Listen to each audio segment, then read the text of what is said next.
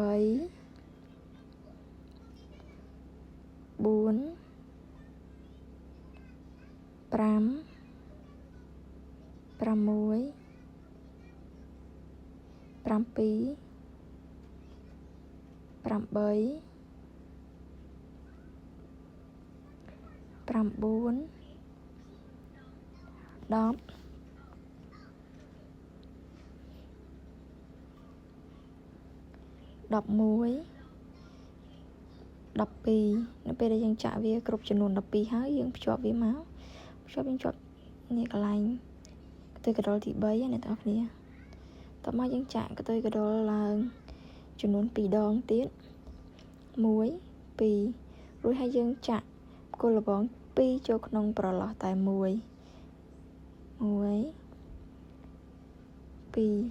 យើងចាក់គល់លបង2ចូលក្នុងប្រឡោះតែមួយហ្នឹងគ្រប់ប្រឡោះទាំងអស់វាមានចំនួន12ប្រឡោះអ្នកទាំងអស់គ្នាអញ្ចឹងវាស្មើនឹង24បកគល់លបងបន្ទាប់មកយើងភ្ជាប់វាខ្លាំងទៅកដុលមួយយើងកាត់អំបោះចេញអានេះយើងទាញឲ្យតឹងមកកុំឲ្យវាឃើញប្រហោងធំតែឃើញប្រហោងធំក្រូចយើងវាអត់សូវស្អាតទេអញ្ចឹងក៏ទៅអំបោះដែលនៅសល់យើងចងវាភ្ជាប់គ្នាបែបនេះមកហើយដាក់វាចូលក្នុងតមកយើងបត់វាជា2បត់វាជា2បែបនេះហើយយើងចាក់អំបោះពណ៌សធ្វើជាស្រទាប់សបកក្រូចណាបងប្អូនមកដល់ចំណុចអំបោះពណ៌សនេះដំបូងយើងឡើងកន្ទុយកដុលមួយសិនបន្ទាប់មកយើងចាក់អីចូលក្នុងប្រឡោះដដែលនឹងចំនួន1នៅក្នុងប្រឡោះបន្ទាប់យើងចាក់ V មានន័យថាយើងចាក់2ដងក្នុងប្រឡោះតែមួយបន្ទាប់មកយើងចាក់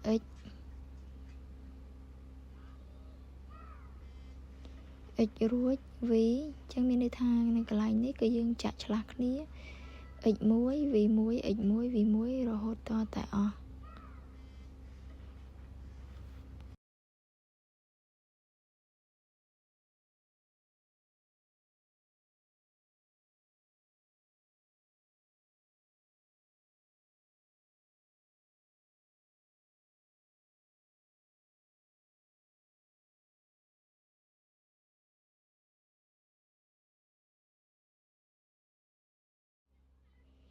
x ចុងក្រោយនេះគឺយើងចាក់ v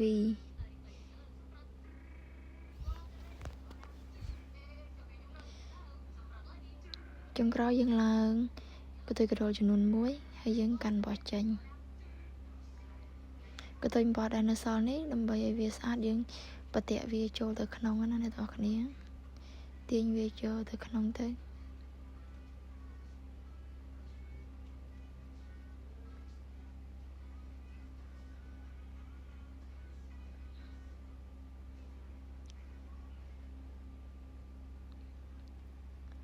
បន្ទាប់មកយើងប្រើអំបោះពណ៌ខៀវដើម្បីធ្វើសបកក្រូចវិញម្ដង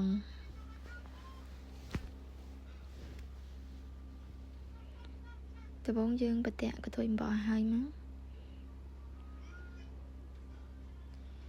ត្រង់ចំណុចអំបោះពណ៌ខៀវនេះយើងអត់ចាក់ដូចពណ៌សទេអញ្ចឹងគឺគ្រប់ប្រឡោះទាំងអស់គឺយើងចាក់អិចទាំងអស់ដំបូងយើងបតាក់មកចូលមួយមកតមកយើងចាក់អិចមានន័យថាមួយប្រឡោះយើងចាក់អិចចំនួន1គ្រប់ប្រឡោះទាំងអស់ចឹងណាអ្នកទាំងអស់គ្នា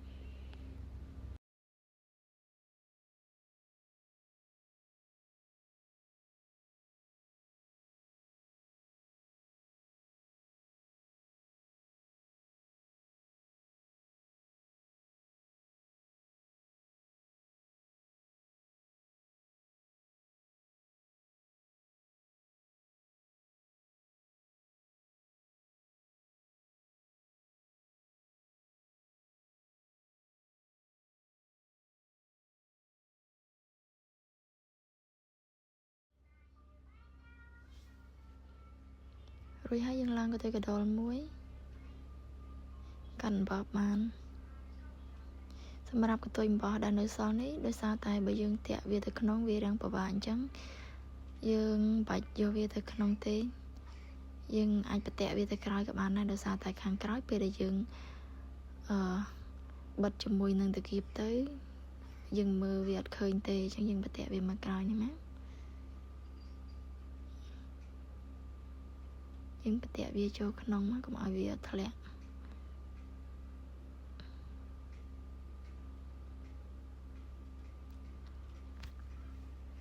បន្ទាប់មកយើងប្រើអំបោះពណ៌សដើម្បីដេរធ្វើខ្លែបរបស់ក្រូចណាអ្នកនរគ្នាប្រអីក្រូចវាមានត្រូវមានខ្លែបវាចឹងហើយបើសិនជាយើងអត់ចង់ធ្វើក្រូចយើងចង់ធ្វើជាអាឡុកពណ៌លឿងវិញក៏បានដែរយើងគ្រាន់តែដេរដាក់អុចមួយទៅចេញជាអាឡុកវិញហើយសម្រាប់ខ្លែបក្រូចនេះយើងលៃវាធ្វើម៉េច2កាឡា3កាឡា2កាឡាឬក៏3កាឡាអីមួយទៅ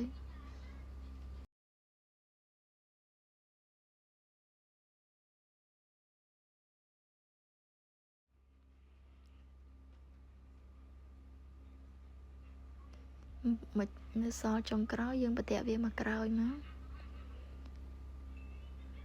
ដើម្បីយើងចងជាមួយកន្ទុយអំបោះដែលយើងទុកពីដំបូងកុំឲ្យវារសាត់ចឹងយើងចងវាឲ្យជាប់មកហើយយើងកាត់កន្ទុយដែលនៅសល់ចេញប៉ុណ្ណឹងរួចរាល់ហើយអ្នកនរគ្នាអានេះគេហៅខ្លែបក្រូចម្ខាង